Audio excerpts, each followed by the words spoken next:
पाठ 7 स्वच्छ भारत अभियान। स्वच्छता का प्रत्यक्ष संबंध हमारे मन, मस्तिष्क और शरीर से जुड़ा है। स्वच्छता को अपनाने वाले देशों में नागरिकों की औसत उम्र सीमा उन देशों की औसत उम्र से अधिक है जहां इसे प्राथमिकता सूची में नहीं रखा गया है। विडंबना है कि आजादी के लंबे समय तक भारत में साफ सफाई को लेकर जन जागरण शुरू नहीं हुआ, जबकि राष्ट्रपिता महात्मा गांधी को यह बेहद प्रिय था। कृतज्ञ राष्ट्र ने अब जाकर स्वच्छता अभियान को अपनाया है, जिसके कारण जनता में एक नई जागृति आई है। दैनिक जीवन में व्यक्तिगत सफाई की तरफ बेहद ध्यान देने की जरूरत है, क्योंकि स्वस्थ शरीर और स्वस्थ मन का व्यक्तित्व के विकास से सीधा संबंध है। राष्ट्रपिता महात्मा गांधी जितना महत्व मन की स्वच्छता को देते थे, उतना ही अपने आसपास की सफाई को देते थे। बापू की कथनी और करनी में कोई अंतर नहीं था।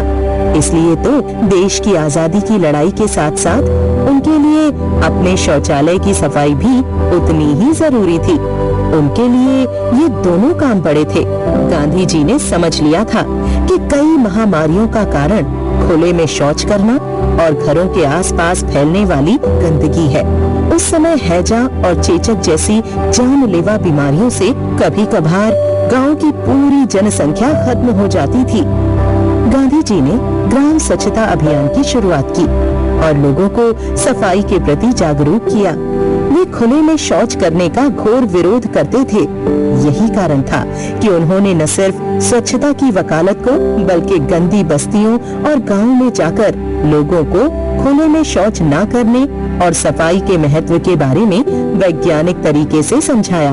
उन्होंने न सिर्फ खुद झाड़ू उठाया, बल्कि अपनी पत्नी कस्तूरबा से भी अपना शौचालय खुद साफ करने के लिए कहा। उनका कहना था, सफाई रखना परमात्मा की भक्ति समान है। उन्होंने स्वयं और अपने परिवार में सफाई की शुरुआत कर एक व्यक्तिगत उदाहरण प्रस्तुत किया। उनका मानना था कि अगर हमें अपने समाज और देश को आगे ले जाना है, तो हमें इसे स्वच्छ और सुंदर बनाना ही होगा। वर्तमान में देश में स्वच्छता के प्रति एक नई चेतना, नए उल्लास का वातावरण बना है। 15 अगस्त 2014 को प्रधानमंत्री नरेंद्र मोदी ने दिल्ली के लाल किले की प्राचीर से राष्ट्र के नाम अपने संबोधन में इस चेतना को मुखरित स्वर प्रदान किया। देश को स्वच्छ और सुंदर बनाना अब हमारी राष्ट्रीय प्राथमिकता है। हमारा संकल्प है कि हमें राष्ट्रपिता महात्मा गांधी को श्रद्धांजलि के रूप में स्वच्छ भारत का उपहार देना है। इसलिए 25 सितंबर 2014 से 2 अक्टूबर 2014 तक देश भर में स्वच्छ भारत सप्ताह आयोजित किया गया। प्रधानमंत्री के प्रेरणास्पद संदेश के बाद अब पूरे देश में स्वच्छता अभियान तीव्र गति से चल रहा है।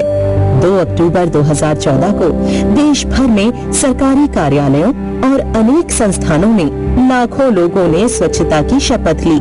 स्वच्छ भारत अभियान के तहत देश के 1.4 करोड़ परिवारों को लक्षित करते हुए 2.5 लाख सामुदायिक शौचालय, 2.6 लाख सार्वजनिक शौचालय और प्रत्येक शहर में एक ठोस अपशिष्ट प्रबंधन की सुविधा प्रदान करना है। सफाई समाज के सर्वांगीण विकास का एक प्रमुख अंग है। सफाई किसी एक स्थान तक सीमित नहीं है और न ही इसकी कोई एक दिशा है। हर जीव जंतु सफाई पसंद होता है। आपने देखा होगा कि कुत्ता भी बैठते समय अपनी पूंछ से जमीन साफ कर लेता है। सफाई का ध्यान रखने से व्यक्ति रोग मुक्त रहता है और एक स्वच्छ राष्ट्र के निर्माण में योगदान देता है। इसलिए हर व्यक्ति को इस बात के लिए प्रेरित करना चाहिए कि वह अपने जीवन में अपनी तथा अपने आसपास की साफ सफाई पर विशेष ध्यान दे। अपनी काया को निरोगी रखने के लिए प्रतिदिन खाना खाने से पूर्व और शौच जाने के पश्चात हाथों को साबुन से अच्छी तरह धोए, ताकि शरीर में कीटाणु प्रवेश न कर सके। यदि हाथ गंदे होंगे तो खाना खाते समय शरीर में कीटाणु प्रवेश कर जाएंगे और हैजा तथा डायरिया जैसी बीमारियों को जन्म देंगे।